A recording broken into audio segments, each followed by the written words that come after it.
Hey, it's me. Today is a thrift store makeover on an object that I've been hanging on to for a while, and it's been marinating in my mind. It's kind of unique. So let me just show you what I got, okay? Oh my gosh, my arms are sore. This. It's a little mini bubblegum machine. It's got the classic red bubblegum machine look. This is a perfect customization opportunity. I mean, look at all that space. You know what? Ow! This is great for painting on. I haven't actually tested if it works or not.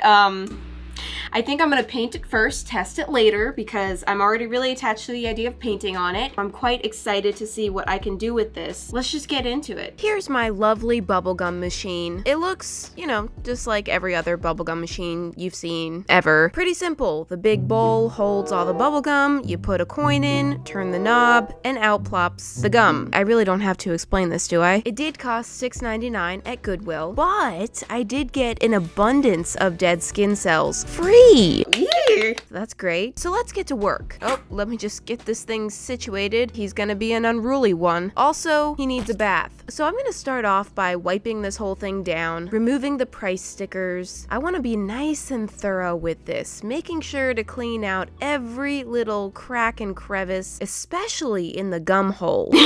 Not bum hole, gum hole. Is this the first time you've ever wiped up there? Cause like, boy, you got a dirty gum hole. I found a little surprise over here. I'm hoping that that's old bubble gum. It looks suspiciously like a booger. It's fine, it's gone now. And oh look, price sticker number 2. Of course. Gooey price stickers should be illegal. Nobody likes you. Now I'm going to start disassembling this. You can see my reflection in the glass. Oh, ew. That's distracting. I'm removing the top with this super specialized tool. Very rare. Don't ask about it. You wouldn't understand. Take that off. Oh, where are you going? Start sliding things apart. Ooh, I got a discount. I guess this thing only cost me $6.98. So, let's see what's in here. Oh, cobwebs. Vacuum those out. I don't want to keep those. That just looked like a screeching sound. I'll take that out and finish cleaning up the rest of the individual components. And finally, everything is nice and ready to move into the next phase. I wasn't sure exactly how to best prep this, but I dug up this Brillo pad just to, you know, remove the top coating and scuff up the old paint a little bit so that my paint will adhere properly. And it seems to be doing something. And then, oh, that comes off. Okay, now I've got to wipe all this down again because, well, look at all that dust. So you can see a lot of the gloss finish has been removed. That's when you know it's done, I guess. I don't know. I really shouldn't be teaching this. Next, I'm going to apply some acrylic gesso. My favorite. How do I still have so much left in this container when I use this all the time? It's the gesso that never ends.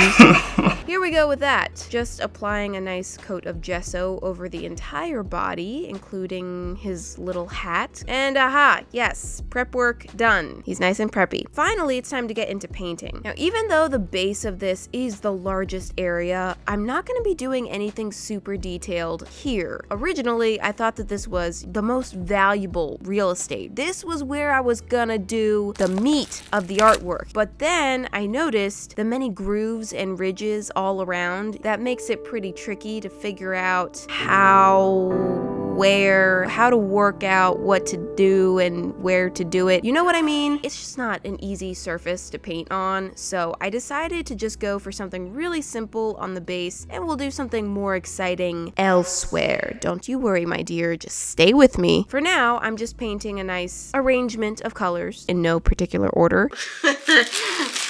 And once I've built up a solid, even coverage all the way around, I'm going to start working on blending the colors together, which was very time consuming, as usual, going back and forth and over with very thin layers of paint until I've created a smooth blend. And that's just one section. Oh my god. gosh. So continue moving along section by section. This took forever, and the little ridges, kind of annoying to work with. It just made it that much trickier to get an even blend. Oh, and look at that. Hello? I'm gonna paint the top hat to match, creating the same randomly colorful gradient. Oh, the background color changed. That was jarring. Unfortunately, that will continue to happen throughout this video because for whatever reason, I was really struggling to keep track of which background color I was supposed to be using for this video. I'm sorry. Why am I kind of scared of that hole? You just never know what's in there. So I've got both of my pieces painted. All that's left to do is varnish them.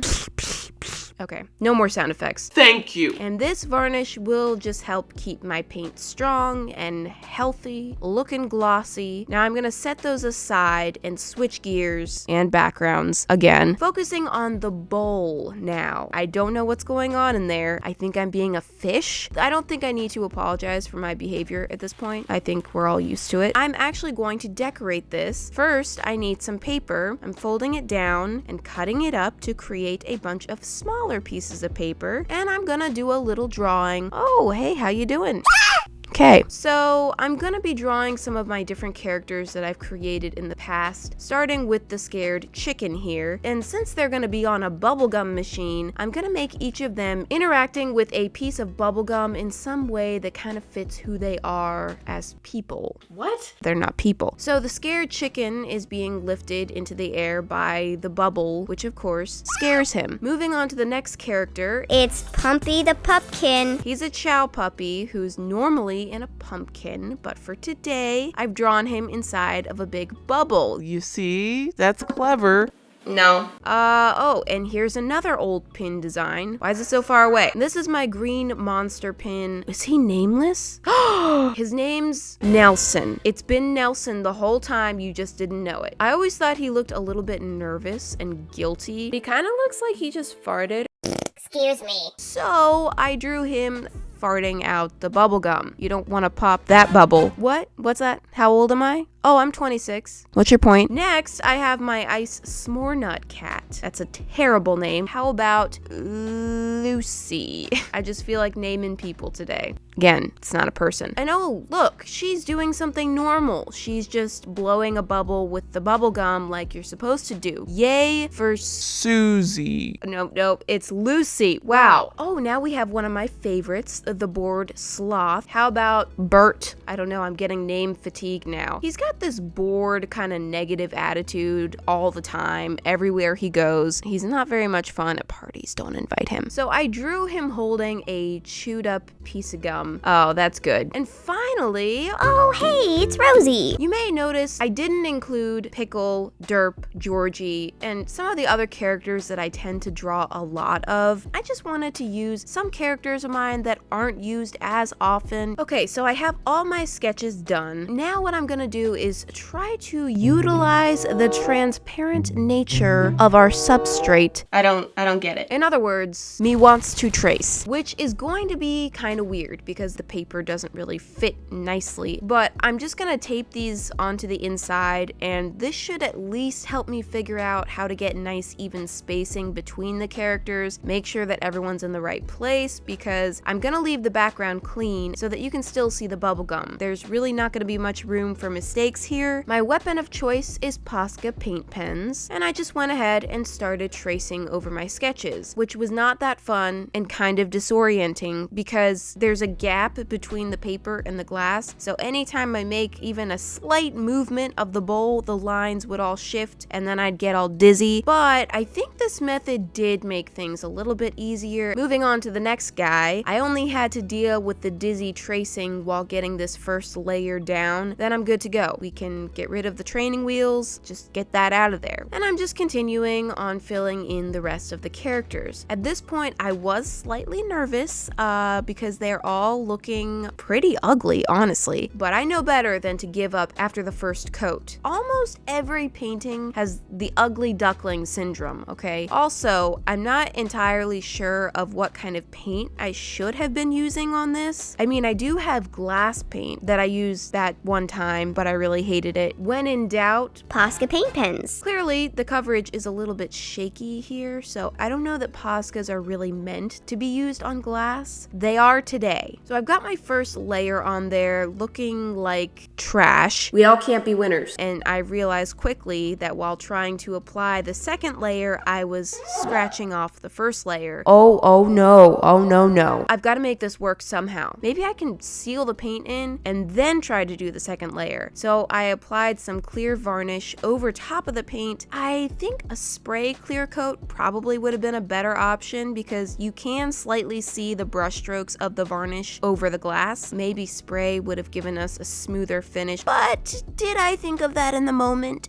No, of course not. I was in panic mode, trying to quickly solve a problem, and this is what I did. Once the varnish was completely dry, I'm going to go for layer 2. Fortunately, my sloppy solution did work, so I was able to go over everything with no problem this time, and I'm feeling much better now because my little angels are looking so much nicer, getting cleaned and fixed up. Background change again. So unprofessional. I've drawn 6 different characters on here, and each of them has a different color of bubblegum, creating the full rainbow of bubblegum, which ties into the rainbow base and top. Okay? That's a concept right there. So this is going to be a very colorful object right here. I'm just preparing you for that now. When it's all put together, it's going to be intense. Brace yourself. Now that the second layer is done, all that's left to do is add the details and do the outlining. I don't want to go too crazy with detailing on here. I definitely don't want to do any shading. I want to keep it really clean, simple, very cartoony, because I know that these are going to be over top of a very busy background with all that bubblegum in there. Also, I definitely want to give them all a very strong, thick black outline so that they're sure to pop out and you can see them in front of all that bubblegum. Speaking of pop, I didn't draw any of them popping a bubble. That would have been cute. Oh well. Also, I will say I did spend quite a bit of time off camera fixing these up further. Believe it or not, it was kind of awkward trying to draw on a round glass bowl while filming and trying to stay in the frame the whole time. I was not doing my best work here, and I had quite a few mistakes to fix later on. Luckily, it pretty much all turned out well in the end. I'm gonna add one last coat of varnish over top to keep all the paint protected. And here we go. It's the big family gathering. Everyone come on in, and also all this junk. I'm just gonna start working on putting everything back together into one piece. And here it is. All we're missing is the bubble gum. And oh, I got bubble gum. Way too much bubble gum. So I ordered 1 bag of gum online, and I realized, ooh, that's not even close to enough to fill the machine. So then I overcorrected by ordering 7 more bags. What was I thinking? So yes, I've pretty much got bubble gum for years now. Did you count how many bags of gum it holds? Yeah, 2.5, which means I still have 5.5 bags of bubble gum laying around. Yay. Now we can finally test this baby. I put a penny in there since that's what I found inside the machine earlier, so I assumed that's what we're supposed to use. Oh, and look at that, 2 for 1 cent. That's very generous. Let me try a quarter and see what happens. Oh, 2. Okay, well that's bogus. Do you even have to use money at all in this thing? 3? So you get more for free than you get when you pay for them? Clearly this machine is totally whack, but at least it does dispense bubblegum. This thing definitely got a makeover. The new version fits my aesthetic much better, and I really love how much personality all the characters add to it. Originally, I wasn't even planning on painting on the glass part of it, but I'm super glad that I did because I think it really makes it unique. It does minorly bother me how you can see the red on the inside, but I didn't want to paint that part because that's where the bubblegum is going to drop. I didn't want anything chipping in there, so I just left it. Regardless, I think it's super cute. I just love the design of it. I hope you guys enjoyed this video and you like what I created. Thank you so much for watching, and I'll see you next week. Bye!